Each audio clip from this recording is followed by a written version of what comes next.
Alexander Graham bell की। Alexander Graham bell का जन्म 3 मार्च 1847 को स्कॉटलैंड में हुआ था। अलेक्जेंडर ग्राहम बेल अपने टेलीफोन के आविष्कार के लिए काफ़ी प्रसिद्ध हैं।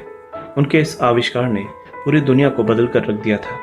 अलेक्जेंडर ग्राहम बेल की माँ और पत्नी दोनों बहरी थीं, जिस वजह से उन्हें ध्वनि विज्ञान यानी साइंस ऑफ साउंड में बहुत रुचि थी। बेल को पूरा यकीन था कि टेलीग्राफ तार के जरिए ध्वनि के सिग्नल भेजे जा सकते हैं, इसलिए उन्होंने इस पर शोध कार्य शुरू कर दिया। शोध कार्य के लिए उन्होंने अपने साथ एक सहायक थॉमस वॉटसन को रखा, जिसने टेलीफोन की खोज के लिए बेल की काफ़ी मदद की। 10 मार्च 1876 के दिन बेल अपने कमरे में और उनका सहायक वॉटसन ऊपरी मंजिल पर अपना काम कर रहे थे। बहुत दिनों से लगातार यंत्रों को जोड़ने पर भी उन्हें तारों के जरिए ध्वनि संचारण में सफलता नहीं मिल रही थी।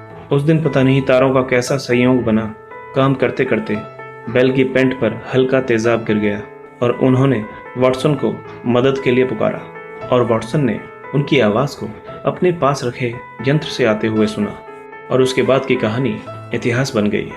यह दो व्यक्तियों के बीच पहली बार टेलीफोन पर की गई बात थी, जिसमें बेल अपने सहायक थॉमस वॉटसन को कहते हैं, mister Watson come here, I want to see you, यानी कि मिस्टर वॉटसन यहाँ आ जाओ, मुझे तुम्हारी ज़रूरत है। टेलीफोन की खोज के तुरंत बाद बेल ने इसका पेटेंट करवा दिया और 1877 में एक टेलीफोन कंपनी खोल ली, जो जल्द ही बहुत अमीर हो गई। आज बेल की कंपनी को AT&T के नाम से जाना जाता है। ग्राहम बेल की विलक्षण प्रतिभा का अंदाजा इस बात से लगाया जा सकता है कि वे महज 13 वर्ष की उम्र में ही ग्रेजुएट हो गए थे। आपको जानकर हैरानी होगी कि सिर्फ 16 साल की उम्र में यह खोजी वैज्ञानिक एक म्यूजिक टीचर के रूप में मशहूर हो गया था। लगभग 23 साल की उम्र में उन्होंने एक ऐसा पियानो बनाया था जिसकी मीठी आवाज़ काफ़ी दूर तक सुनी जा सकती थी।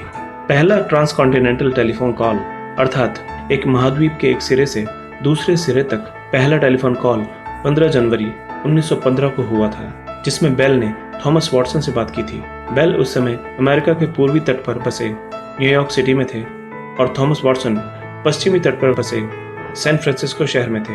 टेलीफोन की खोज के बाद बेल अपने कमरे में टेलीफोन को रखना पसंद नहीं करते थे, क्योंकि उनके अनुसार यह उनके काम में बार बार खलल डाल रहा था। बेल की मृत्यु अनीमिया बीमारी की वजह से हुई थी।